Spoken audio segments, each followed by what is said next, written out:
दोस्तों, आज जो हम बताने जा रहे हैं यह एक बहुत ही जिज्ञासु और गहरा प्रश्न है कि जिन मूर्तियों को हम आज मंदिरों में देखते हैं उनका स्वरूप हमें कैसे पता चला। यह कोई कल्पना नहीं बल्कि एक व्यवस्थित विज्ञान और साधना का परिणाम है।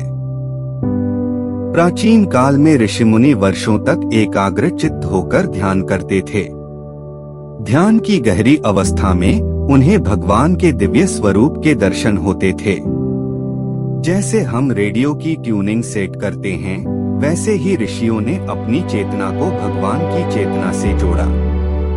उन्होंने जो साक्षात्कार किया उसे उन्होंने ध्यान श्लोकों के रूप में लिख दिया। उदाहरण के लिए भगवान विष्णु का स्वरूप शांताकारं भुजगशयनं ऋषियों के ध्यान से ही आया है।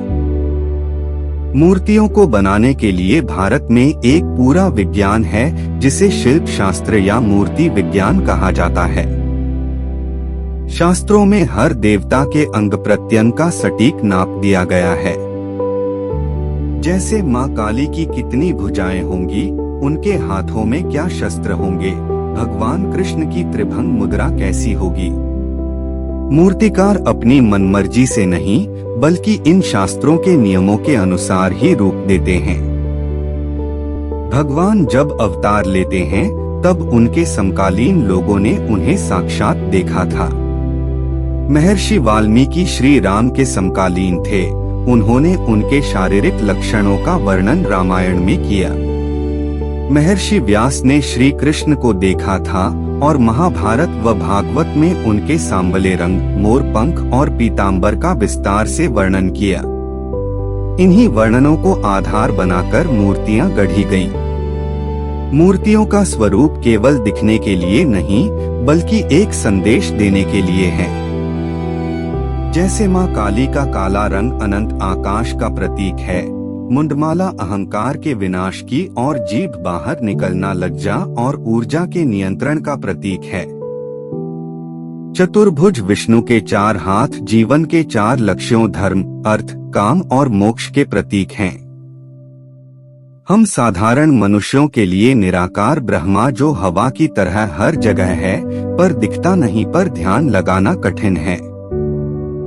इसलिए ऋषियों ने हमें मूर्ति का स्वरूप दिया ताकि हम अपना मन एक जगह टिका सकें। उदाहरण के लिए जैसे भगवान विष्णु का स्वरूप शांताकारं भुजगशयनं ऋषियों के ध्यान से ही आया है।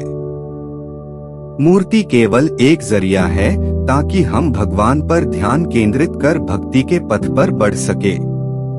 क्या आप जानते हैं कि शिवलिंग कोई मूर्ति नहीं है, केवल एक प्राकृतिक शिला है जिसे पूजा जाता है।